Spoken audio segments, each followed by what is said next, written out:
के श्रमिकों की मदद की जाएगी। कानून व्यवस्था 14वां पॉइंट। हालांकि यहां तो एक ही लाइन में पढ़ रहा हूं, लेकिन जब दूसरे डॉक्यूमेंट में बहुत डिटेल में चीजें हैं कि क्या क्या समाजवादी सरकार बनने पर किया जाएगा।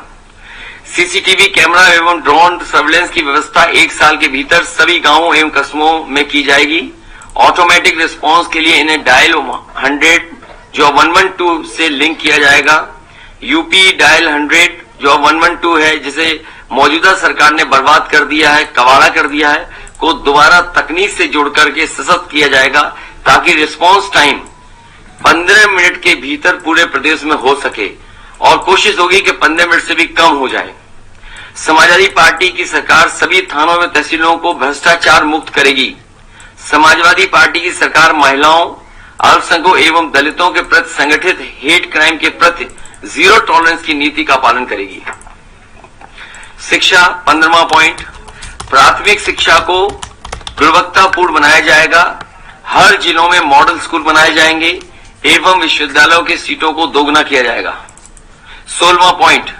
लैपटॉप वितरण राज्य के भीतर 12वीं पास सभी छात्रों को लैपटॉप वितरित किया जाएगा। स्वास्थ्य सेवा 17वां पॉइंट। कैशलेस स्वास्थ्य सर्विस द्वारा सभी गरीबों को उच्च कोटि की स्वास्थ्य सेवा प्रदान की जाएगी।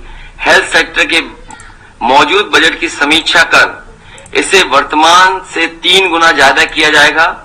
यह राज्य के बजट का लगभग 10% होगा। इसकी मदद से सार्वजनिक स्वास्थ्य प्रणाली को बेहतर किया जाएगा। 18वां पॉइंट। एमएसएमई के लिए स्टेट माइक्रो फाइनेंस बैंक की स्थापना की जाएगी ताकि लघु उद्यमियों, कलाकारों व शिल्पकारों को आसान एवं बिना गारंटी के लोन दिया जा सके। सेंट्रल फैसिलिटेशन सेंटर के माध्यम से यूपी के सभी प्रमुख शहरों में ट्रेडिशनल एमएसएमई क्लस्टर की स्थापना की जाएगी। फ्लैट रेट बिजली की आपूर्ति, raw material bank, display mart और ई कॉमर्स युक्त मार्केटिंग सपोर्ट सिस्टम पर विशेष जोर दिया जाएगा। कारीगर बाजार की स्थापना की जाएगी। उद्योग 19th point. Single roof clearance system. अभी तक तो ये होता था सिंगल विंडो क्लियरेंस सिस्टम, लेकिन वो कई बार उसके परिणाम अच्छे नहीं आए, इसलिए समाजवादी पार्टी ने तय किया सरकार बनने पर सिंगल रूफ क्लियरेंस सिस्टम सभी मौजूदा एवं नए उद्योगों के लिए बनाया जाएगा। ईज ऑफ डूइंग बिजनेस के लिए मोबाइल ऑफिस, ई ऑफिस की स्थापना की जाएगी। सार्वजनिक इंफ्रास्ट्रक्चर 20वां पॉइंट। 300 यूनिट बिजली मुफ्त, घरेलू इस्तेमाल की जाने वाली 300 यूनिट बिजली मुफ्त की जाएगी। समूचे प्रदेश में 24 घंटे बिजली आपूर्ति सुनिश्चित की जाएगी। सभी ग्रामीण और आंतरिक सड़कों को आरसी से बनाया जाएगा। क्लीन ड्रिंकिंग वाटर मिशन, सभी गांवों एवं शहरों के स्वच्छ पेयजल की व्यवस्था को सुनिश्चित किया जाएगा। प्रदूषण की समस्या के निवारण के लिए युद्ध स्तर पर तैयारी की जाएगी एवं जिलेवार प्रबंधन किया जाएगा। फ्री वाईफाई जोन सभी गांव एवं शहरों में स्थापित किया जाएगा। शहरी आवास, शहरी विकास विशेषकर traffic management, drainage system, city forest, प्रदूषण नियंत्रण, वेस्ट मैनेजमेंट और ग्रीन टेक्नोलॉजी की व्यवस्था की जाएगी। हाउस टैक्स और प्रॉपर्टी टैक्स को युक्ति संगत बनाने के लिए एमएनएस स्कीम को लाया जाएगा। सरकारी कर्मचारियों का कल्याण 22वां पॉइंट। पुरानी पेंशन योजना को बहाल किया जाएगा।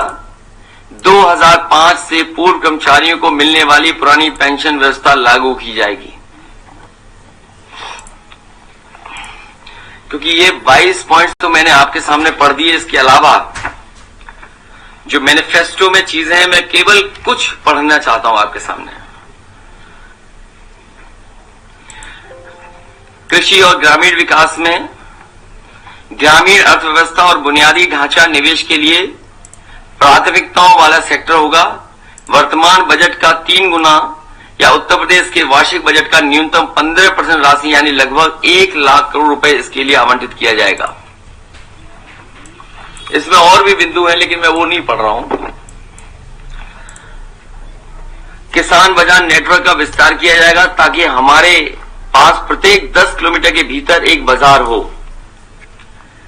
सभी जिलों में किसान बाजार स्थापित किए जाएंगे ताकि किसान अपनी उपज सीधे उपभोक्ताओं को बेच सके। सभी मंडलों में स्थानीय फसलों के लिए विशिष्ट फूड प्रोसेसिंग क्लस्टर स्थापित किया जाएगा। उत्तर प्रदेश में 5 प्रमुख कृषि जलवायु क्षेत्रों में निर्यात उन्मुक्त फूड प्रोसेसिंग क्लस्टर स्थापित किया जाएगा।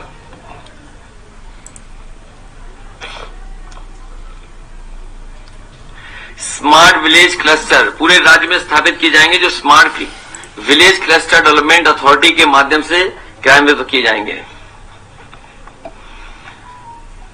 इरिगेशन, फुटप्रिंट ट्यूबवेल और नहर नेटवर्क के जरिए पूरे राज्य में सिंचाई सुविधा को 100% विस्तार किया जाएगा।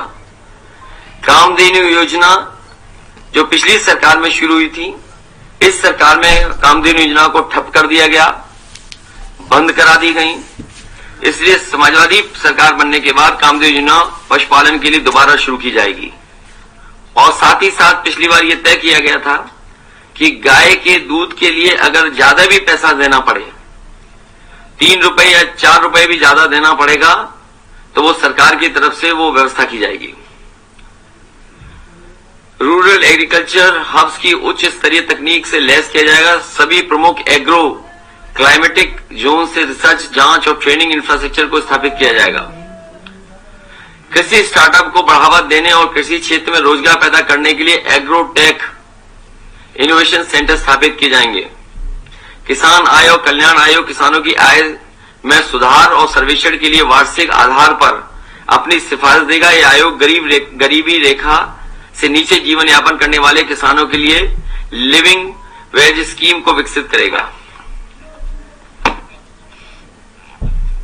ग्राम न्यायालय अधिनियम को क्रियान्वित कर भूमि विवाद संबंधी मामलों को शीघ्र निस्तारित किया जाएगा।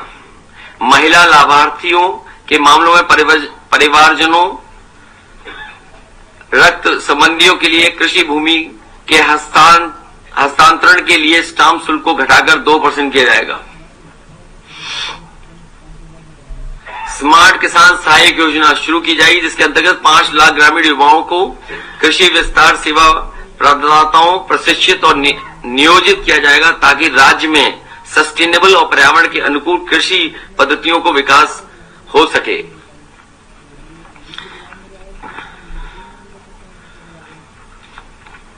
युवा और रोजगार, इसमें बहुत डिटेल में चीजें हैं। राज्य शिक्षा नीति के तहत अर्थव्यवस्था की बेहतरी के लिए अंग्रेजी शिक्षा पर ध्यान केंद्रित किया जाएगा एवं सांस्कृतिक पहचान को मजबूती देने के लिए स्थानीय भाषाओं में शिक्षा प्रदान की जाएगी। बालिका शिक्षा पर विशेष जोर दिया जाएगा। यूपी को 2027 तक 100% साक्षर राज्य बनाया जाएगा। सैनिक स्कूल सभी मंडलों में स्थापित किए जाएंगे। कौशल विकास, रोजगार और व्यक्तित्व विकास केंद्र सभी तहसील मुख्यालय में खोले जाएंगे। विशेष रूप से लड़कियों के कौशल युक्त बनाया जाएगा। प्रति वर्ष 5 लाख युवाओं को कौशल विकास परियोजना प्रदान करने का लक्ष्य निर्धारित किया जाएगा। बहुत डिटेल में है चीजें इसमें। विकास का इंजन समाजवादी पार्टी सरकार राज्य में एमएसएमई क्षेत्र को पुनर्जीवित और प्रोत्साहित करेगी और इसे विकास के इंजन में रूप में बदलेगी ताकि राज्य में 2027 तक 1 करोड़ नौकरियों का सृजन हो सके।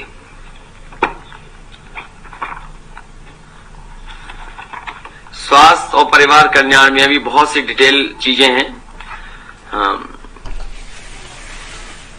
सभी जिला अस्पतालों में सुविधाओं और सेवाओं का उच्चीकरण ताकि यूपी की सार्वजनिक स्वास्थ्य प्रणाली में लोगों को भरोसा बढ़ सके। और कई बार ये देखने को मिलता है कि जिला अस्पताल जो पुराने बने हुए थे, उन जिला अस्पतालों का इंफ्रास्ट्रक्चर उतना बेहतर नहीं है।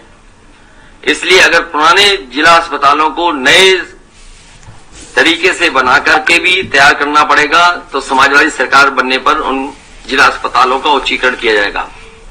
सभी 18 मंडलों में सुपर स्पेशलिटी अस्पताल स्थापित किए जाएंगे। ग्रामीण क्षेत्रों में 5 क्षेत्रीय सुपर स्पेशलिटी अस्पताल स्थापित किए जाएंगे। सभी मंडल कस्बों में नर्सिंग और फार्मासिस्ट प्रशिक्षण संस्थान स्थापित किए जाएंगे। 108, 102 एम्बुलेंस नेटवर्क को उन्नत लाइफ सपोर्ट सिस्टम के साथ पुनर्जीवित और संवर्धित किया जाएगा।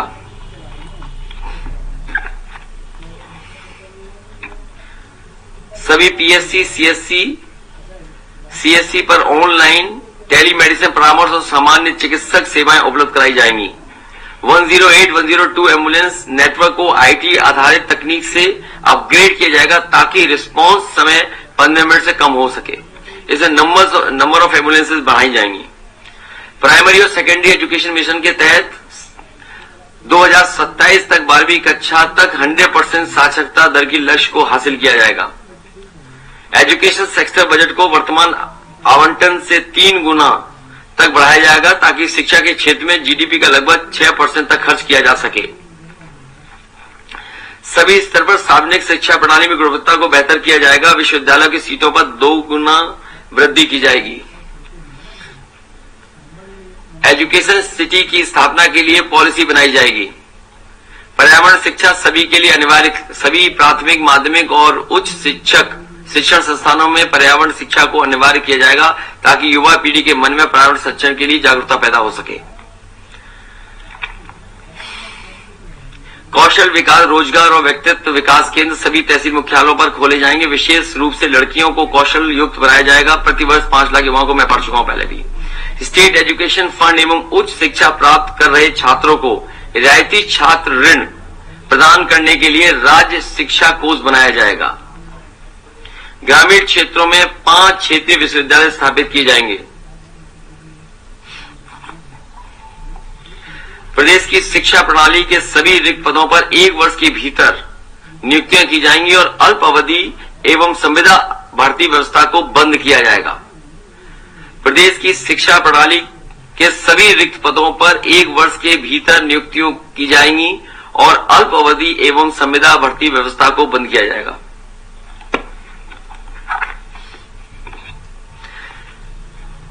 शिक्षा मित्र की बहाली और प्रशिक्षण कार्यक्रम को दोगुना करने के लिए विशेष अभियान चलाया जाएगा। शिक्षा मित्रों का परिश्रम बढ़ाया जाएगा। शिक्षा मित्रों के मानदेय में वृद्धि की जाएगी और उन्हें 3 साल के भीतर नियमित सरकारी नौकरी दी जाएगी। शिक्षा प्रबंधन संवर्ग को दक्ष और भ्रष्टाचार मुक्त बनाने के लिए नए तरीके से पुनर्गठित किया जाएगा। विशेष परिश्रमिक पैकेज और शिकायत निवारण प्रकोष्ठ बनाया जाएगा। बीपीएड प्रशिक्षित शिक्षकों, अनुदेशकों, गणित और विज्ञान के जूनियर स्कूल शिक्षकों, उर्दू शिक्षकों, बेरोजगार समूह, बीटीसी, बेरोजगार शिक्षक, 108, 102 एम्बुलेंस कार्यकर्ता, रोजगार सेवक, आंगनवाड़ी कार्यकर्ता, एमडीएम रसोईया की समस्याओं का निराकरण किया जाएगा। वित्तविहीन स्कूल शिक्षकों को 5,000 रुपए प्रतिमाह मानदेय दिया जाएगा। स्टूडेंट क्रेडिट कार्ड 5,000 रुपए की लिमिट के साथ शुरू किया जाएगा। प्रवासी श्रमिकों की सहायता के लिए 24x7 हेल्पलाइन नंबर की स्थापना की जाएगी। कारीगर, कर्मचारी पेंशन, वृद्ध महिलाएं, पुरुषों और विकलांगों की प्रतिवर्ष 18,000 रुपए प्रदान की जाएगी।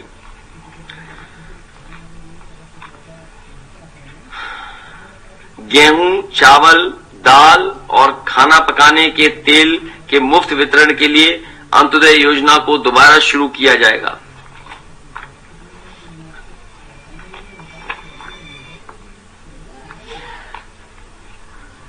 कॉल सेंटर और वृद्धा आश्रम स्थापित किए जाएंगे। इन वृद्धाश्रमों को प्रशिक्षित प्रोफेशनल्स द्वारा संचालित किया जाएगा एवं रहने वाले नागरिकों को घर जैसी सुविधा प्रदान की जाएगी। लैपटॉप वितरण में लड़कियों को 50% प्रतिनिधित्व, राज्य भर से 12वीं कक्षा पास करने वाली बेटियों के लैपटॉप वितरण योजना में 50% प्रतिनिधित्व प्रदान किया जाएगा। महिला शिक्षिकाओं को उनकी पोस्टिंग के लिए विकल्प दिया जाएगा। हौसला पोषण मिशन गर्भवती महिलाएं और कुपोषित बच्चों के लिए मिशन को दोबारा शुरू किया जाएगा। पुलिस बल में महिलाओं के लिए विशेष भर्ती अभियान, ताकि एक स्वतंत्र महिला पुलिस इकाई का निर्माण किया जा सके। पूरा का पूरा स्ट्रक्चरल चेंज, महिलाएं पुलिस बल में जो पुलिस का है पूरा का पूरा एकदम अलग से एक विंग बनाई जाएगी। यूपी पुलिस बल में महिलाओं को 33% प्रतिनिधित्व दिया जाएगा। 15,000 रुपए बीपीएल परिवारों की महिलाओं को प्रसव के समय दिया जाएगा।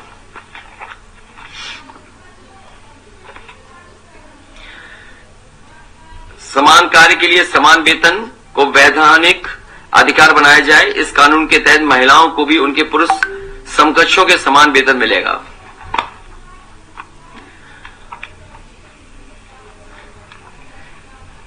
समाजवादी सरकार नौकरियों और आरक्षण की रक्षा के लिए राज्य के सार्वजनिक उपक्रमों में पुनर्गठन और पुनर्निवेश किया जाएगा। राज्य कानून व्यवस्था नीति 2022 के द्वारा मजबूत, उदार और उत्तरदायी पुलिस प्रणाली विकसित की जाएगी। ये अधिक मानवीय और जनता के अनुकूल वातावरण के उत्कर्ष पैदा करने पर विशेष जोर दिया जाएगा। राज्य के सभी पुलिस थानों में सुविधाएं और सेवाओं को अपग्रेड किया जाएगा, ताकि पुलिस का मनोबल बढ़े और नागरिकों को बेहतर सुविधा मिले। साइबर क्राइम कंट्रोल के लिए सभी जिलों में साइबर यूनिट स्थापित की जाएगी। पुलिस बल में महिलाओं की भर्ती के लिए विशेष अभियान चलाया जाएगा, ताकि महिलाओं की स्वतंत्र वुमेन पुलिस यूनिट स्थापित की जा सके। इसमें कई और भी पॉइंट हैं। कानून व्यवस्था को लेकर के पुलिस कर्मियों को उनके निवास स्थल के निकट नियुक्ति की मांग होने पर उन्हें जनपद के बगल के मंडल में यथासंभव नियुक्त किया जाएगा। मकान किराया भत्ता की समीक्षा की जाएगी। पुरानी पेंशन बहाल की जाएगी। सप्ताह में एक दिन सभी पुलिसकर्मियों को अवकाश सुनिश्चित करने की व्यवस्था की जाएगी। प्रमोशन के लिए खाली पड़े पदों पर तत्काल पदोन्नति की जाएगी। 112 की गाड़ियां बढ़ाएंगे, जिससे रिस्पांस टाइम और कम हो सके। 4-5 मिनट में ही पुलिस पहुंचना संभव हो। पुलिस लाइनों में जर्जर आवासों के स्थान पर नवीन भवनों का निर्माण अथवा मरम्मत की जाएगी। और भी डिटेल पॉइंट्स है इसके अंदर। आज हमारा काम खत्म हो गया। सीएम जन सुरक्षा सेल का गठन किया जाएगा, ताकि अपराध के बारे में शीघ्र पता लगाकर तत्काल न्याय सुनिश्चित किया जा सके। समाजवादी पार्टी की सरकार सभी थानों एवं तहसीलों को भ्रष्टाचार मुक्त बनाएगी। इधर बड़े पैमाने पर भ्रष्टाचार बढ़ा है, बहुत भ्रष्टाचार बढ़ा है। जब से बीजेपी की सरकार आई है, पुलिस मनचाहा वसूली कर रही है। हम संकल्पबद्ध हैं कि पूरे उत्तर प्रदेश में एक्सप्रेसवे का नेटवर्क समयबद्ध तरीके से तैयार कर जनता को समर्पित करेंगे, जिससे कि उत्तर प्रदेश की राजधानी में आने के लिए प्रदेश के किसी कोने से 5-साढ़े 5 घंटे से ज्यादा किसी को समय न लगे। लखनऊ में 5-साढ़े 5 घंटे में आ सके, इस तरह का एक्सप्रेसवे नेटवर्क बनाने की काम किया जाएगा। 2024 तक सभी जिलों में 4 लेन सड़क नेटवर्क और जिला मुख्यालयों के साथ कनेक्टिविटी की व्यवस्था की जाएगी। जब से समाजवादी सरकार गई है, district to district 4 lane highway जो बनाए गए थे जिला मुख्यालयों को जोड़ने के लिए, उस काम को पूरी तरीके से रोक दिया गया। सभी गांवों की सड़कों को जोड़ा जाएगा और आंतरिक गांव की सड़कों को आरसीसी से जोड़ा जाएगा। उत्तर प्रदेश में समस्त गांव में साइकिल हाईवे के नेटवर्क या साइकिल चलाने की व्यवस्था की जाएगी। थर्मल, वायु और ऊर्जा के संतुलित मिश्रण के साथ उत्तर प्रदेश की बिजली उत्पादन के आधार में बनाया जाएगा। एग्रीकल्चर वेस्ट और सॉलिड वेस्ट से बिजली उत्पादन इकाइयों की स्थापना गांव के समूह में की जाएंगी ताकि किसान पराली जलाने से बच सके, जिससे वायु प्रदूषण को नियंत्रित करने के साथ ही ठोस अपशिष्ट का निपटान होगा और इससे उत्पन्न बिजली क्लस्टर समुदाय के लिए मुफ्त होगी। कई जगह उत्तर प्रदेश में पहले भी बनी, 2-3 जिलों में इस तरह का है जहां एग्रीकल्चर वेस्ट से और सॉलिड वेस्ट से बिजली बन रही है। इस सरकार ने जो उनकी मांग थी बिजली की दर वो भी कम कर दी, जितनी ईमानदारी से उन्हें चलाना चाहिए नहीं चला पा रहे हैं। समाजवादी सरकार बनेगी तो अलग से पॉलिसी ला करके कि किसानों के ऊपर संकट ना आए, इस तरह का काम करेगी सरकार, पराली वगैरह जलाने में या सॉलिड वेस्ट से बिजली बन सके। एमएसएमई नीति 2022 राज्य में ईज ऑफ डूइंग बिजनेस को बढ़ावा देगी और इंस्पेक्टर राज के उत्पीड़न को समाप्त कर अनुमतियां लाइसेंस के समयबद्ध ऑनलाइन नवीनीकरण का सुनिश्चित कराएगी। टाइम बाउंड सिंगल विंडो एवं सिंगल रूफ क्लियरेंस, इस नीति के तहत नई एवं पुरानी इकाइयों को सुनिश्चित किया जाएगा। औद्योगिक क्षेत्र की भूमि को एक मुफ्त भुगतान विकल्प के साथ फ्री होल्ड बनाया जाएगा। माइक्रो सेक्टर को रिक्लेफाइड किया जाएगा और एक विशेष माइक्रो एंटरप्राइज सेल बनाया जाएगा ताकि सूक्ष्म उद्यमों को अधिकतम लाभ पहुंचाया जा सके। हाईटेक स्पेशल एक्सपोर्ट जोन कृषि और हस्तशिल्प व्यवसायों को बढ़ावा देने के लिए आगरा लखनऊ एक्सप्रेसवे एवं पूर्वांचल एक्सप्रेसवे के किनारे स्थापित किया जाएगा। ग्रामीण औद्योगिक हब स्थानीय स्तर पर रोजगार सृजित कराने के लिए पिछड़े जिलों में विकसित किए जाएंगे। कांच अनुसंधान केंद्र स्थापित किया जाएगा ताकि स्थिति इकाइयों और वैश्विक प्रौद्योगिकी के इनपुट मिल सके और निर्यात बाजार में सफलता हासिल कर सकें।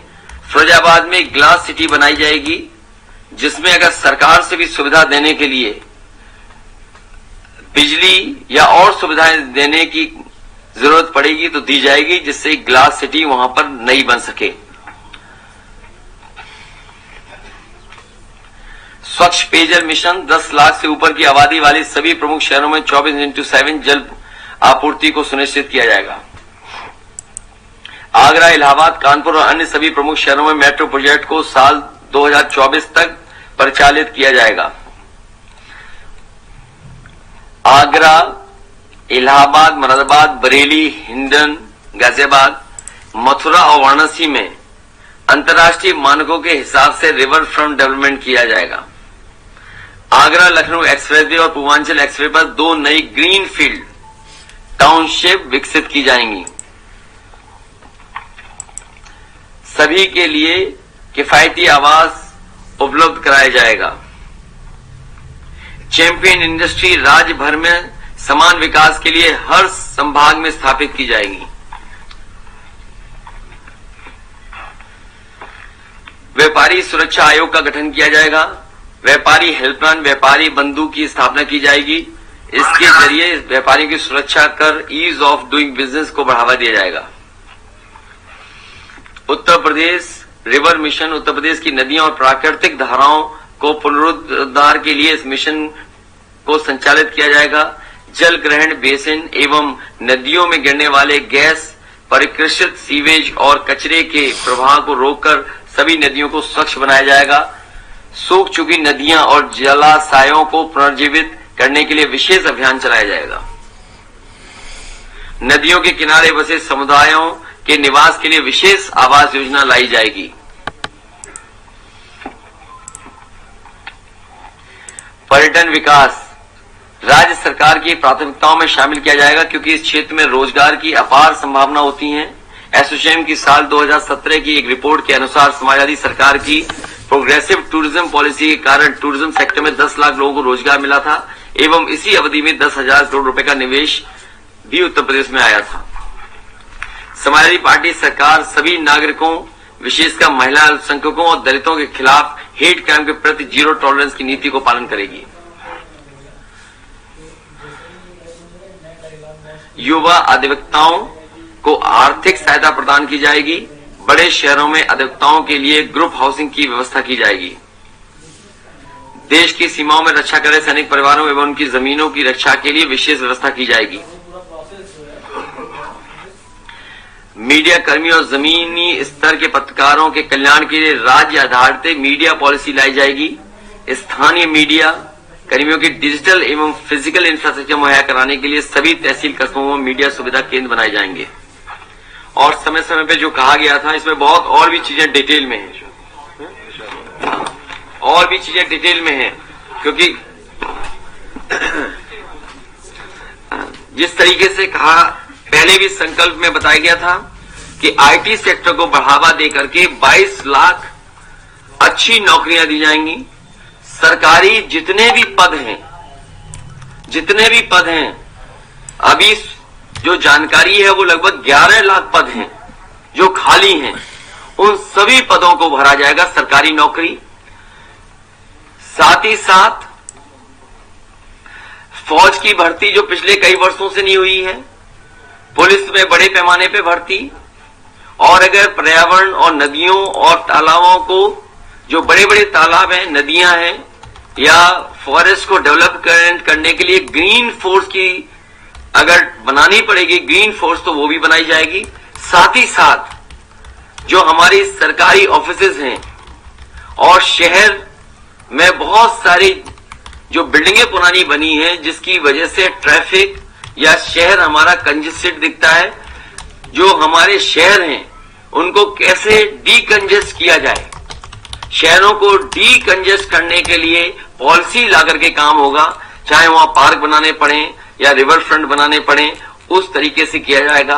वहीं अलग अलग समय पर समाज के लोग मिलने आए, जैसे निषाद और केवट समाज के लोग, उनकी जो जरूरत की चीजें हैं या जो उनका व्यवसाय है या जिस तरह का वो काम करते हैं, तो उसके लिए कॉरपोरेशन बना करके, और उन्हें अगर वित्तीय सहायता भी देनी पड़ेगी 200-300 करोड़ के लिए, जिसमें कि अगर वो नाव खरीदना चाहें या और अपने काम को आगे बढ़ाना चाहें तो उसका भी वित्तीय व्यवस्था की जाएगी। साथ ही साथ विश्वकर्मा समाज के लोग भी जगह जगह काम करते हैं, अलग अलग काम करते हैं, उसका भी कॉरपोरेशन बना करके वित्तीय सहायता दे करके, जिसमें वित्तीय सहायता हो सकता है 100-200 करोड़ भी देनी पड़े, दे करके उस कॉरपोरेशन से, उससे जुड़े हुए लोगों को काम और रोजगार से जोड़ा जाएगा।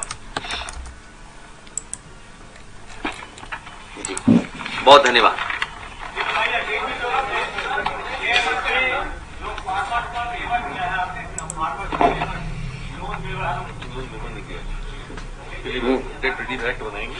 हाँ,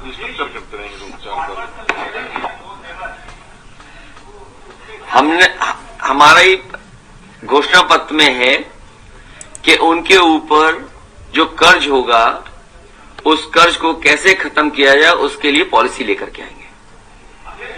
क्योंकि अक्सर लोन लेते हैं किसान, फिर लोन आ जाता है, सरकार माफ करती है, फिर लोन ले लेती है। इसलिए पॉलिसी के तहत वो कर्ज मुक्त कैसे किसान रह सके, उस दिशा में काम करेंगे, डेट फ्री।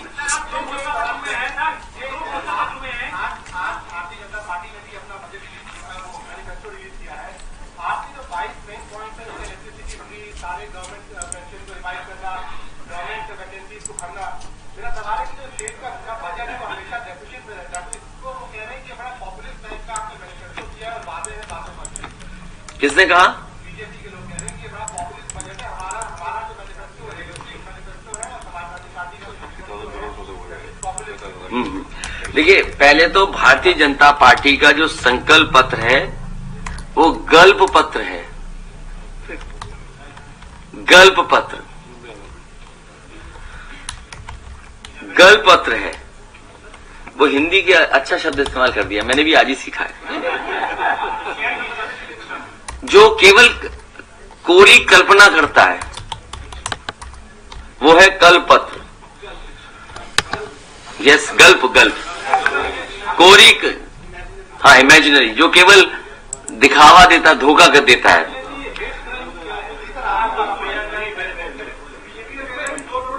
और जो बीजेपी ने कहा है उसके लिए बाकायदा हम लोगों ने तैयारी कर करके, और तैयारी के साथ साथ उस पर वित्तीय कितना पैसा भार पड़ेगा, वो सब बातें कही गई हैं और लिखी हैं, हम लोगों ने बाकायदा उसको कैलकुलेट किया है। जो सरकार को पहले चलाए हैं, जो वित्त विभाग के जानकार हैं, जो फाइनेंशियल एक्सपर्ट्स हैं, उनसे राय लेकर के, और जैसे पुरानी पेंशन जब बहाल की गई, उनके सभी संगठन के लोगों से अलग अलग समय पे बात हुई, वित्त विभाग की जो जानकारी रखते हैं और जो फाइनेंशियल चीजों को समझते हैं, उनके बीच में चर्चा होने के बाद ही निर्णय लिया है। और जितनी भी हम लोगों ने स्कीम बताई हैं, वो लगभग 50,000 करोड़ से ज्यादा की स्कीम नहीं बनती साल की, और यूपी का बजट 6 लाख करोड़ का है। अगर समाजवादियों ने कहा है ये बात, तो जैसे 300 यूनिट फ्री बिजली कहा समाजवादी सरकार पार्टी ने, उसी समय बीजेपी ने कहा कि हम किसानों के लिए 50% माफ कर देंगे बिजली का बिल। तो वो कहां से कर रहे थे? जैसे फ्री फर्टिलाइजर देना है, तो उसका कैलकुलेशन जो आ रहा है फ्री फर्टिलाइजर का, वो 3,750 करोड़ आ रहा है। अगर फ्री एलपीजी जो सिलेंडर देना है हमें, उसका कैलकुलेशन लगभग 3,250 करोड़ आ रहा है। जो फार्मर रिवॉल्विंग फंड बना रहे हैं, क्योंकि किसान कभी धरने पर आंदोलन पे ना बैठे, अक्सर चीनी मिलें भुगतान नहीं कर पाती हैं, कई बार किसान के ऊपर संकट आ जाता है, बेमौसम बारिश हो जाए, कोई और कारण हो जाए, जिससे परेशानी में चला जाता है, कहां से मदद हो, इसलिए फार्मर रिवॉल्विंग फंड बनाया गया है 10,000 करोड़ रुपए का। 10,000 करोड़ का फार्मर्स रिवॉल्विंग फंड है जो किसानों की मदद करेगा।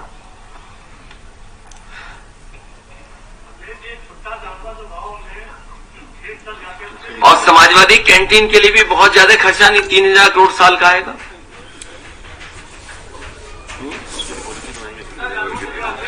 जहां ये अन्ना जानवर, छुट्टा जानवर और गाय सेवा के लिए और एक लोगों को हटाना भगाना, आज भी जब अखबार उठा करके मैंने देखा तो एक वृद्ध जो बुजुर्ग थे, सांड से ने टक्कर मार दी, वो मर गए मैनपुरी में।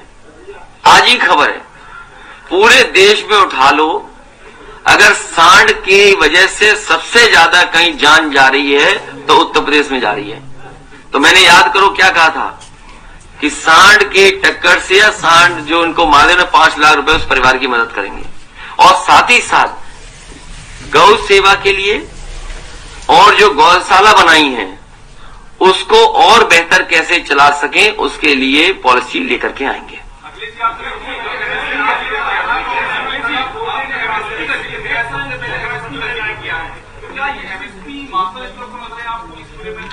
देखिए, इस एमएसपी देने के लिए खरीद केंद्र, मंडी और इंफ्रास्ट्रक्चर बिना बनाए संभव नहीं है। इस सरकार ने मंडियां बर्बाद कर दी, सब मंडियों का जो काम शुरू हुआ था वो बंद कर दिया। धान हो, आज मैंने सुना है कि धान के लिए कुछ कह रहे थे कि धान खरीद होगी, 5 साल इन्होंने धान नहीं खरीदा, किसी किसान का धान नहीं खरीदा। जैसे मैं धान के लिए खरीद के केंद्र बने और जो कुछ भी नुकसान हो सरकार व्यय करे उसको। तो एमएसपी दिलाने की काम समाजवादी सरकार में होगा।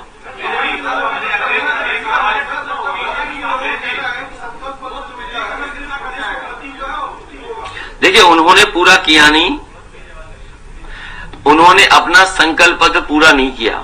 आप सब जागरूक पत्रकार लोग हैं, आप सब समझदार हैं, आप उनका संकल्प पत्र उठाइए, आप देखिए कितना पूरा किया उन्होंने। और भारतीय जनता पार्टी को आज जब नया संकल्प पत्र ला रहे थे तो पिछले संकल्प पत्र के लिए कम से कम 2 मिनट मौन रखना चाहिए था। 2 मिनट मौन रख लेते या 5 मिनट रख लेते, 5 साल में पूरा करना था, 5 मिनट का मौन रखना चाहिए था उन्हें, कि उन्होंने पूरा ही नहीं किया।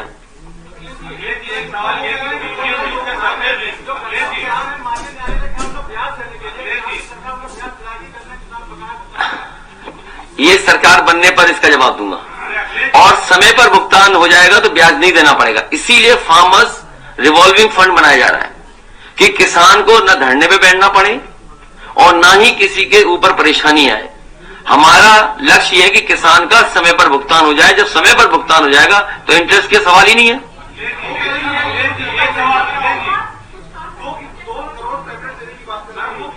अरे वो पूरे 5 साल क्या टैबलेट देते रहे, आपको नहीं पता? जिस सरकार ने अपने, इसीलिए मैंने कहा कि अपने संकल्प पत्र के लिए इन्हें कम से कम 5 मिनट मौन रखना चाहिए था, जो पूरा नहीं किया। न्यूज के सर्वे में आप सबसे आगे जा रहे हैं और ये क्या सीटों में तब्दील कर पाएंगे? सबसे आगे न्यूज के सर्वे में आप दिखाए जा रहे हैं। मैं धन्यवाद देना चाहता हूं जो भी सर्वे है जिसमें हम लोग आगे, लेकिन सर्वे ओपिनियन पोल को मैं ओपीएम पोल मानता हूं।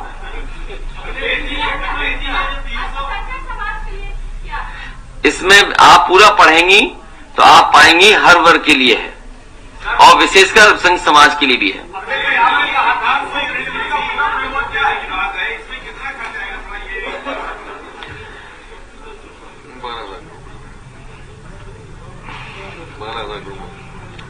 ये जो 300 यूनिट फ्री बिजली देने का है, प्रति वर्ष 12,000 करोड़ से ऊपर पैसा आएगा। 12,000 करोड़ रुपए साल का।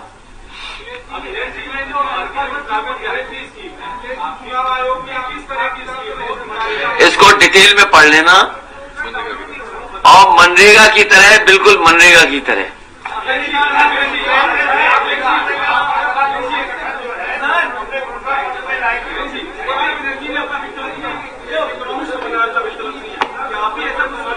किसने बनाया? एक इकोनॉमिस्ट को ममता बनर्जी ने, एक अर्थशास्त्री को अपना मुख्यमंत्री बनाया है। आपकी बड़ी सारी स्कीम, क्या आप ये सब सोचते हैं मंत्रालय की स्थापित? देखिए, मुझे याद है जिस समय मुझे डायल 100 लागू करना था उत्तर प्रदेश में, तो सबसे जानकार आईपीएस उन लोगों को साथ लिया और प्रोफेसर वेंकट, जिन्होंने हैदराबाद में सबसे पहले शुरू की थी एम्बुलेंस सर्विस 108, उनको सरकार के साथ जोड़ करके, उनको सरकार का एडवाइजर बना करके उस योजना को समय पर पूरा किया और आज भी योजना चल रही है। और मुझे याद है जब उत्तर प्रदेश में मुझे मेट्रो शुरुआत करनी थी, लखनऊ, कानपुर, आगरा, उस समय मेट्रो मैन श्रीधरन जी को सरकार का एडवाइजर बना करके लाए थे। तो ये जरूरी बनता है कि कई बार कुछ क्षेत्रों के एक्सपर्ट्स की जरूरत पड़ती है और एक्सपर्ट से आपको मदद मिल जाती है। लेकिन कमाल के हमारे बाबा मुख्यमंत्री थे, वो सब जानते थे, उन्हें किसी एक्सपर्ट की जरूरत ही नहीं पड़ी।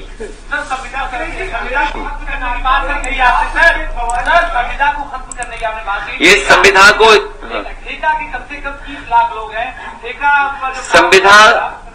संविधान की व्यवस्था को, आउटसोर्स व्यवस्था को धीरे धीरे खत्म किया जाएगा।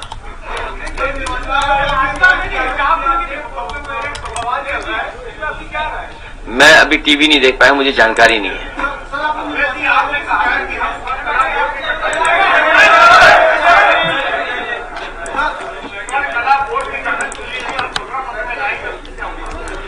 कॉर्पोरेशन बनाएंगे और लाएंगे, उसके लिए भी है, पूरा डिटेल पढ़ लेना। ये निर्वाचन आयोग का अच्छा याद दिला दिया आपने।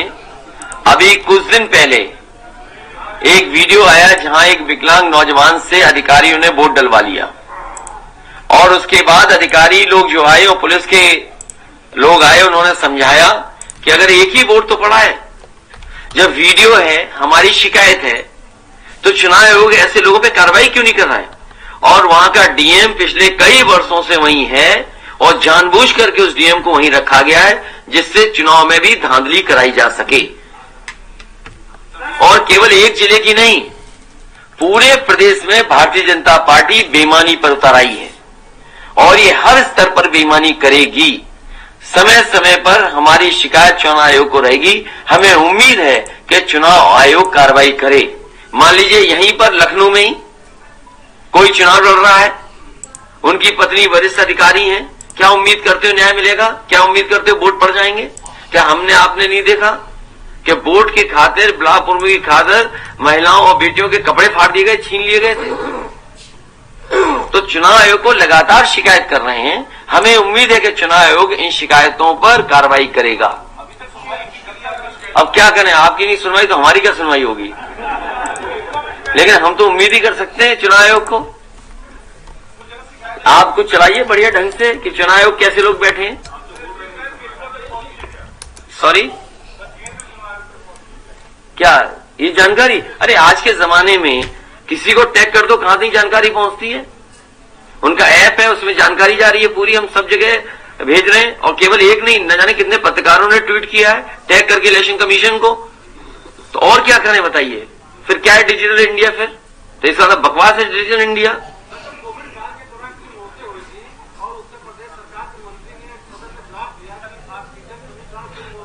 भारतीय जनता पार्टी से अच्छा झूठ को नहीं बोल सकता। भारतीय जनता पार्टी को अपना नाम बदल लेना चाहिए, भारतीय झूठी पार्टी रख लेना चाहिए नाम। भारतीय जनता पार्टी से अच्छा झूठ को नहीं बोल सकता। इनका ट्रैक रिकॉर्ड क्या है? क्या इन्होंने 5 साल ये सब करके दिखाया क्या? तो जिस पे भरोसा ही नहीं है जनता को, भरोसा समाजवादियों पे है, पुराना काम समाजवादियों का दिखाई दे रहा है, उस पे भरोसा जनता को है।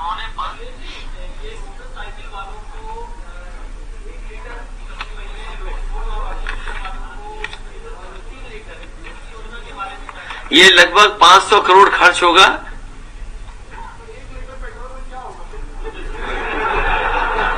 तो वापस कर दो, किसी और को दे देंगे, उस पर 2 लीटर हो जाएंगे। ये कौन सी बात हो गई? और साथ ही साथ साइकिल का कारखाना जो यूपी में बंद हो रहे हैं, उनके सहयोग के लिए अलग से मदद की जाएगी।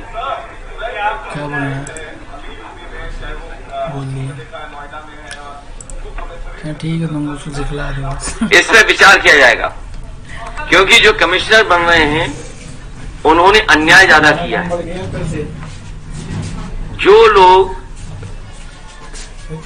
ड्यूटी पे रहते रहते जिन्हें भारतीय जनता पार्टी का टिकट मिल गया हो, क्या उम्मीद करोगे उनसे क्या न्याय किया होगा उन्होंने? और पूरा भारतीय जनता पार्टी के कार्यकर्ता बनकर के चुनाव में काम किए हों, उन्हें कमिश्नर बना दिया गया हो, क्या उम्मीद करोगे जनता को न्याय दिलाएंगे? इसलिए इस पर विचार किया जाएगा। हमारा समाजवादियों का लक्ष्य हमेशा रहा कि कानून व्यवस्था कैसे बेहतर हो। मुझे आप बताइए, किसी पुलिस के अधिकारी से पूछ लीजिए कि रिस्पांस सिस्टम किस पार्टी ने अच्छा दिया। इन्होंने 5 साल के अंदर डायल 100 का केवल नाम बदला और बर्बाद कर दी वो योजना। अगर उसमें गाड़ियां बढ़ गई होती और उसको समय के हिसाब से और ट्रेनिंग या व्यवस्था अच्छी कर दी होती, तो आज बहुत अच्छी कानून व्यवस्था होती।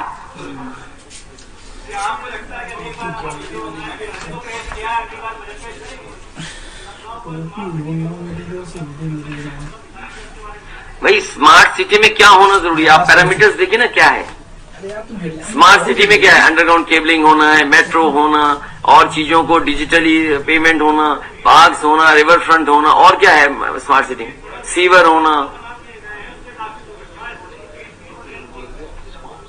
अब वो स्मार्ट उनका वही है स्मार्ट सिटी, जान लेने वाली स्मार्ट सिटी बता रहे हो ना आप, तो क्या कर सकते हैं? हटाइए सरकार को।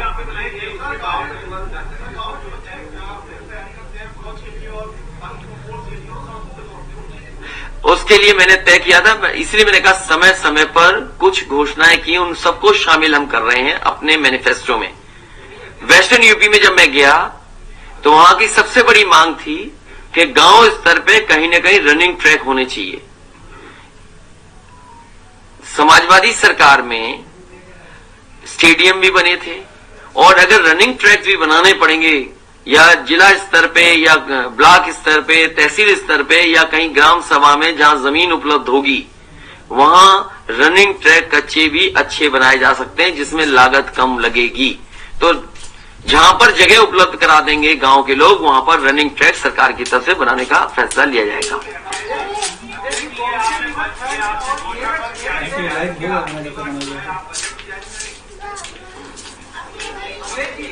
उम्मीद तो यही है।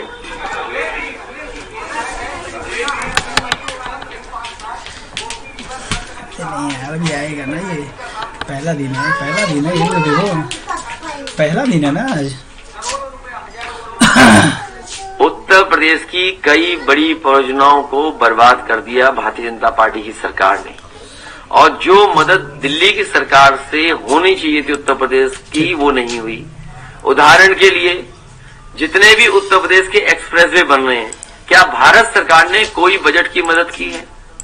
भारत सरकार ने अपने अपने प्रदेशों में तो अच्छे अच्छे एक्सप्रेसवे दिए, बजट एनएचएआई का दिया है, लेकिन उत्तर प्रदेश जिसने 2 बार सरकार बनाई, उससे क्या भारत सरकार ने कोई एक्सप्रेसवे दिया? 1 लाख करोड़ का देश का बन रहा है एक्सप्रेसवे। हम ये जानना चाहते हैं कि बुंदेलखंड एक्सप्रेसवे, गंगा एक्सप्रेसवे या अन्य एक्सप्रेसवे जो उत्तर प्रदेश में बनने थे, उसमें क्या भारत सरकार ने मदद की है? जब भारत सरकार कोई मदद नहीं कर रही है, एनएचएआई का भी पैसा दूसरे प्रदेशों में जाते जा रहा है, आपके प्रदेश को नहीं मिल रहा। तो ये भेदभाव करने का काम भारत सरकार ने भी उत्तर प्रदेश के साथ किया है।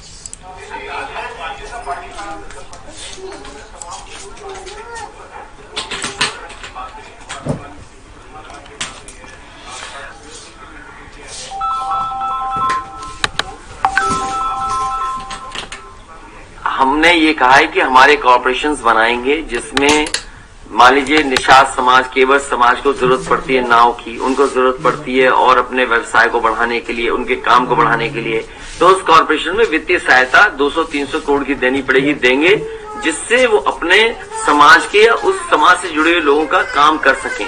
इस तरह विश्वकर्मा समाज के लोग हैं, कहीं लोहे का काम कर रहे हैं, कहीं लकड़ी का काम चल रहा है। मान लीजिए मैं सहारनपुर में गया, 1 लाख से ज्यादा कारीगर उससे जुड़े हुए हैं लकड़ी के कारोबार से, उन्हें मशीन चाहिए आज।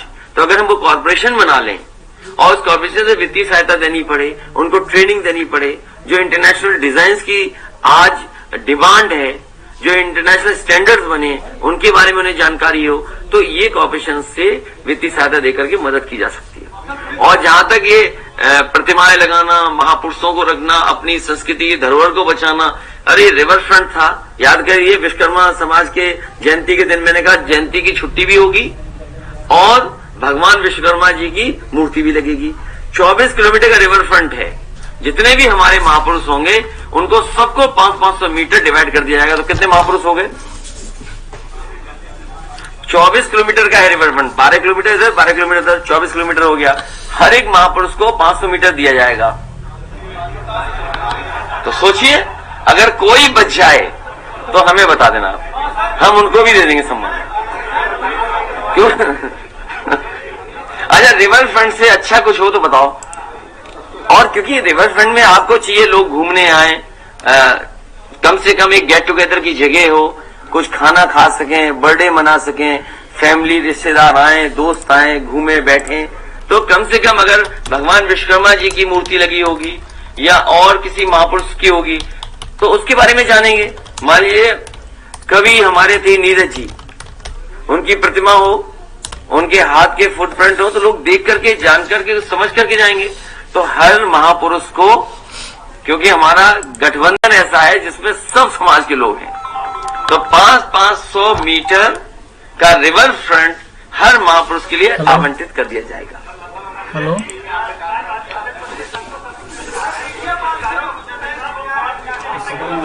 आपके घर और जो ये नए नए पत्रकार आ गए डिजिटल वाले, इनके लिए भी सहयोग होगा पॉलिसी के तहत, क्योंकि बड़े लोगों की तो बड़ी बजट से मदद हो जाती है। अरे कुछ बात छिपी तो रहने दो भाई। जैसे बहुत सारे अपने अच्छे पत्रकार हैं जो डिजिटल प्लेटफॉर्म पे हैं, तो बाकायदा पॉलिसी ला करके उनकी भी मदद होगी। नए जमाने में यही होना है। और जो बड़े पत्रकार हैं उनके पास तो बड़ा बजट वैसे ही पहुंच जाता है, और छोटे पत्रकार सब जानते होंगे बड़े पत्रकार को कितना बजट मिलता हुआ है। 5 साल में कईयों को तो 100-100 करोड़ मिल गया। अब वो कम न्यूज दिखाएंगे नहीं, बनाएंगे। और मुझे याद है कि आशा भोसले जी सैफई आई थी, और कई बार बहुत सारे ऐसे लोग आते थे। उस समय प्रयास हुआ था कि लता मंगेशकर जी सैफई आए, लेकिन वो स्वास्थ्य की वजह से उस समय नहीं आ पाई थी। उनके लिए भी इटावा में, क्योंकि बहुत सारे सेंटर हैं, आगरा है, जैसे मान लीजिए आगरा में सेंटर था हमारा म्यूजियम, जिसको मैंने कहा कि गंगा जमुनी तहजीब का म्यूजियम बनेगा, वो एज इट इज पड़ा हुआ है। तो ये जो लोग बड़े बड़े लोग हैं, लता मंगेशकर से बड़ा कौन रहा है, जैसे 30,000 के लगभग गाने गाए हों, हजारों फिल्में गाने दिए हों, और इतना बड़ा नाम, तो अगर उनकी याद में कुछ वहां बन सकेगा तो जरूर बनाया जाए। आगरा बना हुआ है ना, आगरा में तो पहले से। पुलिस कर्मियों के लिए कई सारी घोषणा की है, बात आपने कही है, उसमें पीएससी जीआरपी कई सारे विंग्स हैं, तो क्या सबके लिए बात ये लागू हो रही है या सुनील लोग? नहीं, सभी के लिए होगी। एटीएस का कहां बनवारी सरकार, कहां पे? देखिए,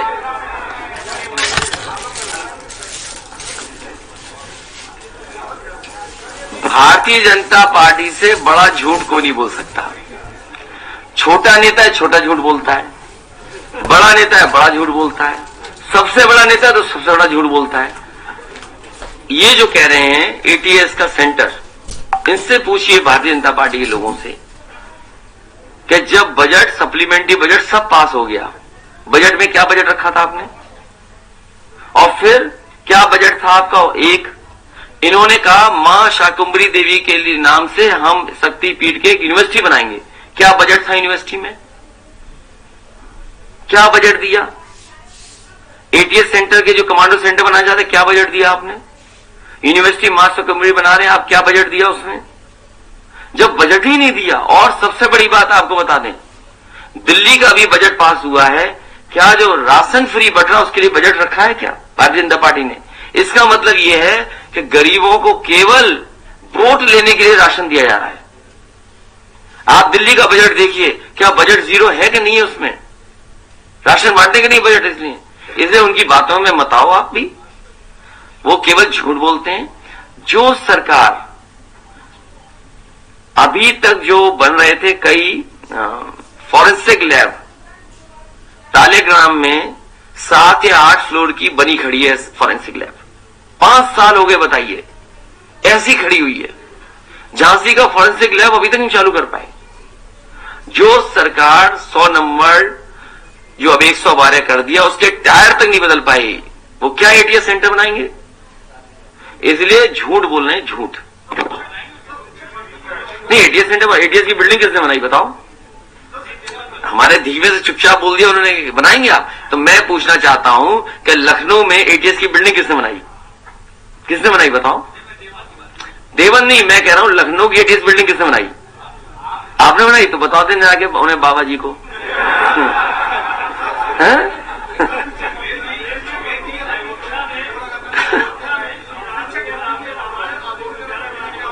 क्या चीज?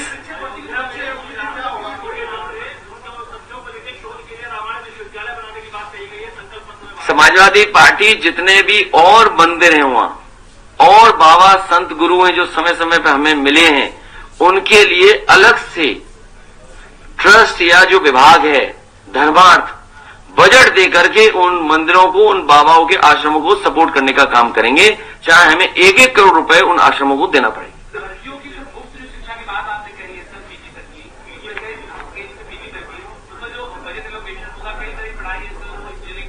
इसलिए फ्री होगा ना, पहले भी किया था हमारी सरकार में, पहले भी कर रहे थे फ्री, फिर करेंगे फ्री।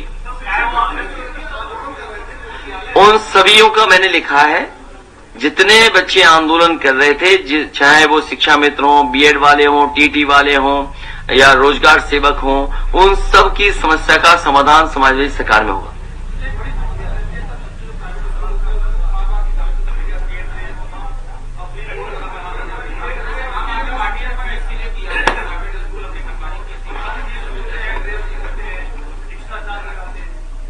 इस सरकार ने तो जो गरीब बच्चे प्राइवेट स्कूल में पढ़ने जा रहे थे, जिनको समाजवादी सरकार में सुविधा मिलती थी, पैसे मिलते थे, वो भी खत्म कर दी योजना। आप इस पर भी विचार करेंगे।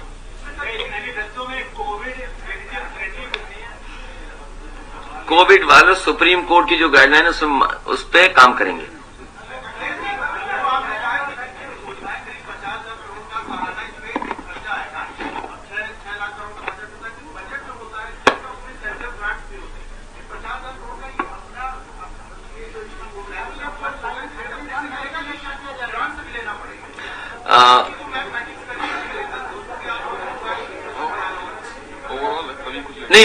नहीं, जब आप इन पॉलिसीज को लागू करेंगे तो ओवरऑल बजट में से निकाल कर ही आप इनको लागू कर सकेंगे।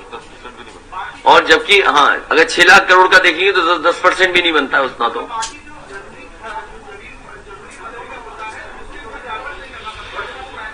हाँ, मुश्किल है, कोई डाइवर्ट नहीं करना पड़ेगा उससे।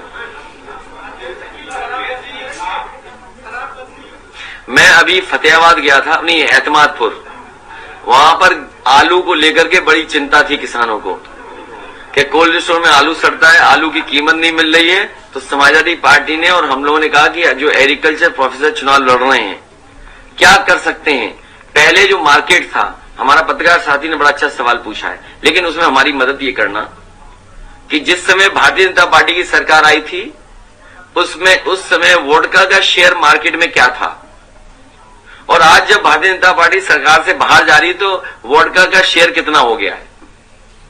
तो अगर आलू से संबंधित कोई हमें कारखाना उद्योग लगाना पड़ा, और उद्योग कारखाना लगाने के लिए चाहे फूड प्रोसेसिंग हो, चिप्स हो या और चीज हो, वो लगानी पड़ी तो लगाएंगे, और चाहे सब्सिडी 100, 200, 300 करोड़ देनी पड़ी देंगे। हाँ? हो गई? हाँ, हो जाएगी। उनकी तो बहुत अपराधी है उधर। उनसे बच के रहिए बस।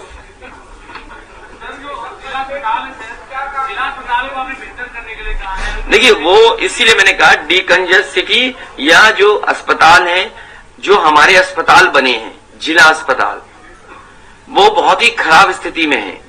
जो जिला अस्पताल है वो खराब स्थिति में, जगह बहुत है उनके पास, लेकिन जिस समय बने थे उस समय मानक अलग थे, उस समय इतना अच्छा इंफ्रास्ट्रक्चर नहीं बन पाया था। तो इस बार समाजवादी सरकार बनेगी तो जिला अस्पतालों को भी नया इंफ्रास्ट्रक्चर तैयार करेंगे, जिससे वहां पर सुविधाएं गरीबों को सब मिल सकें। और साथ ही साथ जो एडमिनिस्ट्रेटिव ऑफिसेज हैं हमारी, जहां पर प्रशासनिक भवन है, एक ऑफिस यहाँ, एक यहाँ है, फिर एक वहां है, और सब जर्जर हैं। जो गरीब आते हैं, न उन्हें बैठने की जगह है, न उनको पानी पीने की जगह है, न शौचालय अच्छे हैं। तो कम से कम गरीब जो वहां अपनी काम के लिए आता है, सुनवाई के लिए आता है, उसके लिए एक प्रॉपर जगह हो। अधिकारियों ने तो अपने लिए बना लिया अच्छा सब कुछ, लेकिन जो आ रहा है गरीब दूर से चल करके 30 किलोमीटर 40 किलोमीटर, उसको बैठने की सुविधा नहीं है। पहले इस ऑफिस में जाए, फिर उस ऑफिस में जाए, फिर उस ऑफिस में जाए। तो एक जगह ला करके, क्योंकि अगर आप देखेंगे जिला मुख्यालय जगह बहुत है, पर्याप्त जगह है। मैं कई जिलों को जानता हूं, देखा है मैंने, जगह पर्याप्त है। जैसे लखनऊ में बनाया पुलिस हेडक्वार्टर, अगर आप जाए उस हेडक्वार्टर में तो आप देखेंगे एक जगह सब सुविधाएं हैं और वर्ल्ड क्लास बना हुआ स्ट्रक्चर है। तो आज संभव है कि 1 by 1 हम डिस्ट्रिक्ट के सभी ऑफिस एक जगह लाएं, जिससे कि जो लोग हैं गरीब दूर दूर से चल करके आते हैं, उनको एक ही जगह सुविधा मिल जाए, ज्यादा परेशान ना होना पड़े और अपना आराम से वहां काम करके जाए।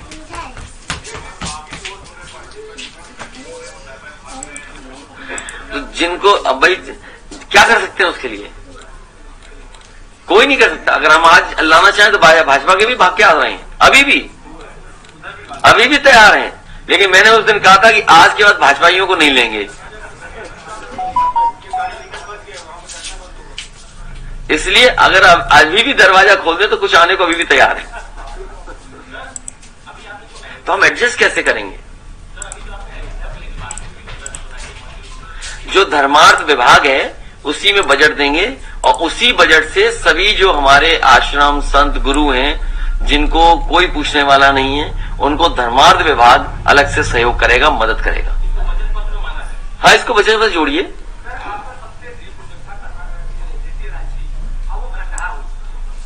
आधुनिक खंडर नहीं, जेपीएनआईसी एक सेंटर ऐसा है जहां स्पोर्ट्स का है और सब कुछ है उसके अंदर। एक जगह जाकर के हम कॉन्फ्रेंस कर सकते हैं, कोई मीट करनी है वो कर सकते हैं। तो उसको बर्बाद किया, पता नहीं क्यों। उसको पुनः ठीक किया जाएगा और चालू किया जाएगा। समाजवादी पार्टी ने जो संस्कृत यूनिवर्सिटी थी, संपूर्णानंद यूनिवर्सिटी बनारस में, उसको 30 करोड़ बजट दिया था, और जितने गुरु थे उनको सरकारी नौकरी दे दी थी, स्कूल बंद नहीं होने दी थी। संस्कृत विभाग को जिंदा रखना, संस्कृत यूनिवर्सिटी को और अच्छा बनाना, और उनके स्कूलों को चलते रहना की भी व्यवस्था समाजवादी सरकार में होगा। और मुझे खुशी है इस बात की कि शायद अगर आर्किटेक्चर उस यूनिवर्सिटी का देखेंगे तो आपको लगेगा कि कैम्ब्रिज यूनिवर्सिटी में हम आ गए। जो उसका आर्किटेक्चर है वो बिल्कुल कैम्ब्रिज यूनिवर्सिटी जैसा है।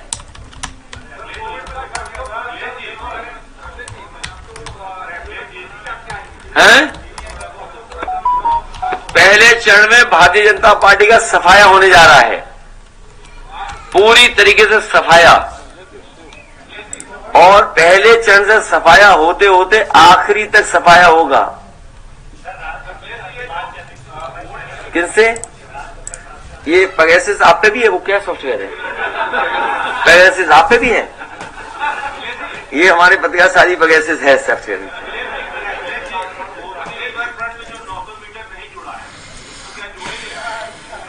देखिए, ये बहुत सिंपल बात है।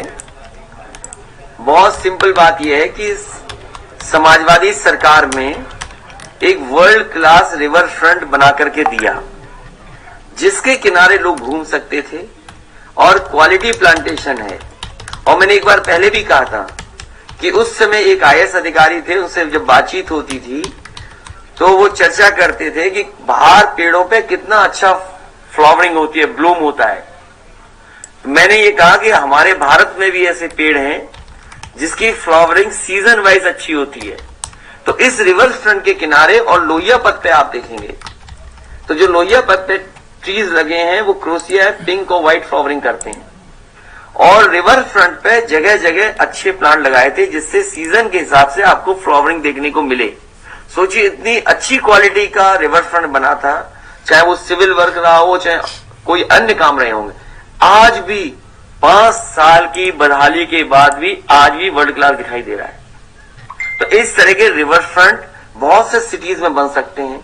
कानपुर है, आपका आगरा है। आगरा वर्ल्ड का सबसे पहला ये सिटी था जिसमें रिवर फ्रंट था।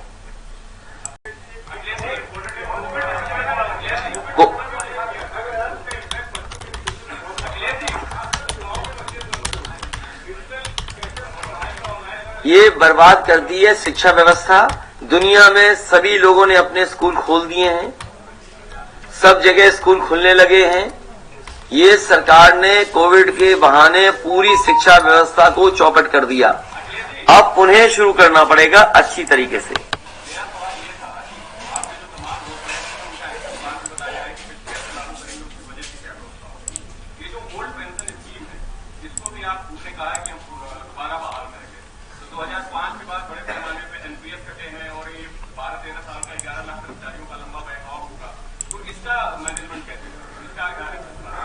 इसके पे भी चर्चा हुई है और बजट से कॉर्पस फंड बना करके दिया जाएगा।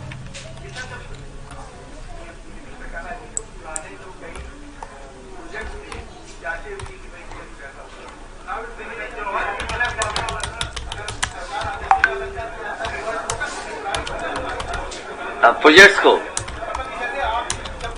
ठीक बात है, ठीक बात है। नहीं उसमें नहीं,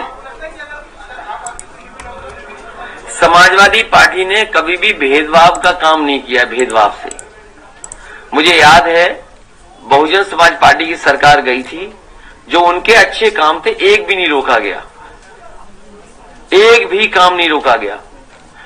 उन जगहों को भी अच्छा इस्तेमाल किया गया। जैसे 1090 बना है, मेट्रो की ऑफिस बनी है, तो जो जगह इस्तेमाल हो सकती थी की थी और किया जाएगा।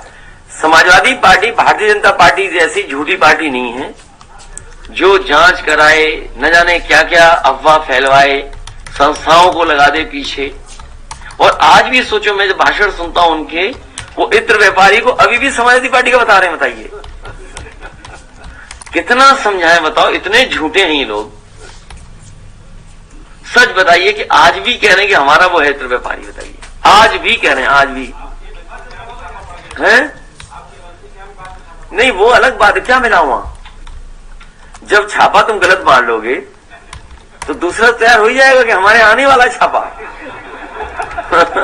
इसमें कौन सा दिमाग लगाना है? जब तुम अपने आदमी छापा मार रहे हो।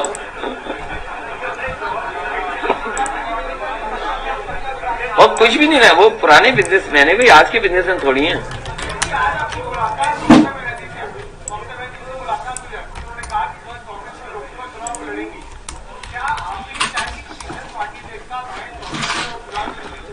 देखिए, ये इम्पोर्टेंट बात हो, ये बातें सब होंगी उत्तर प्रदेश के चुनाव के बाद। अभी उत्तर प्रदेश का चुनाव बड़ा चुनाव है, भारतीय जनता पार्टी के सभी बड़े नेता आकर के झूठ बोल रहे हैं। इनका एक एक भाषण उठाइए आप। तो अभी उत्तर प्रदेश का चुनाव है, बाद में क्या होगा ये बाद की बात है।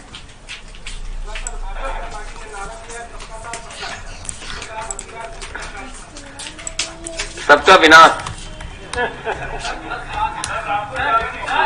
जो यूनिवर्सिटी थी, देखिए मैंने वो कई बार बताया आपको, कई बार आपको बताया मैंने, और आप मुझसे ज्यादा जानते होंगे क्योंकि हम उतना नहीं फॉलो कर पाते चीजों को, उन चीजों को फॉलो नहीं कर पाते। जो डीएम थे वहां पर, उन्हें उत्तर प्रदेश के कैडर में रहना था, उन पे वो दबाव था कि वो वापस न चले जाए। उनसे सरकार ने कहा कि झूठा फंसाइए। उसमें बीजेपी कांग्रेस एक होकर के उनके खिलाफ साजिश की, और जिसका परिणाम ये हुआ कि उन्हें इतनी परेशानी में आना पड़ा, न केवल उन्हें, उनके परिवार को। और पुलिस कप्तान की जांच चल रही थी। एक पुलिस कप्तान ने दूसरे पुलिस आईपीएस पर आरोप लगाए थे कि पैसे लेन देन होकर के ट्रांसफर हुए, और उसकी जांच अभी भी चल रही है। अगर आप में से कोई पुलिस विभाग में किसी वरिष्ठ अधिकारी को जानता होगा तो आप जानकारी कर लीजिए। जांच अभी चल रही। उन दोनों अधिकारियों को एक जगह भेज करके जानबूझ करके यूनिवर्सिटी को बर्बाद करना और मोहम्मद आजम साहब के परिवार को इतनी परेशानी में डालना। आप मुझे बताइए, कोई मुख्यमंत्री उत्तर प्रदेश का रहा होगा जिसने अपने ही उसमें मुआवजा उठाया हो? आप गोरखपुर में पता करिए कितना मुआवजा उठाया मुख्यमंत्री जी ने। यूनिवर्सिटी बनाई, क्या वेटलैंड जमीन को नहीं ले लिया उन्होंने? आप पता करिए यूनिवर्सिटी कैसे बनी। जो चीज आजम खान साहब ने की वही क्या मुख्यमंत्री ने अपनी यूनिवर्सिटी बनाने पे नहीं किया? क्या वही फैसला कैबिनेट से? अगर कैबिनेट का फैसला मुख्यमंत्री जी के लिए ठीक है तो वो आजम खान साहब के लिए गलत क्यों है? डीएमएसपी भेज दो। आपने देखा नहीं पुलिस का नजारा, मारते मारते व्यापारी को मार दिया। डीएमएसपी कह रहे थे उसकी परिवार के लोगों से एफआईआर मत लिखाओ, वो वीडियो भी आउट हुआ था, याद होगा कि नहीं याद है आपको? तो इसलिए ये सरकार बहुत झूठी सरकार है। अब झूठे लोगों के दिन कम बचे हैं, 10 मार्च से पहले ये चले जाएंगे। पॉलिसी भी आपने कही बड़ी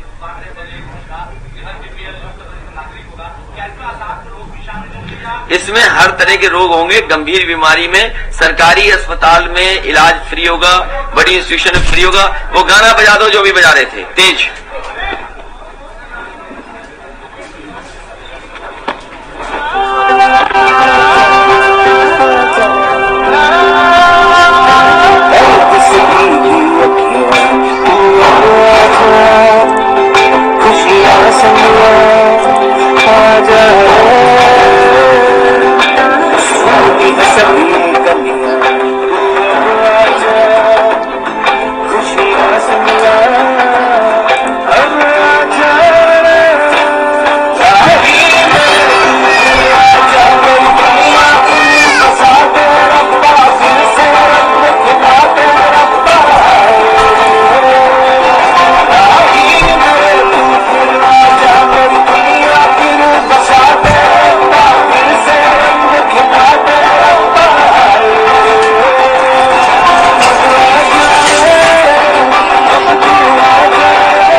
Iya.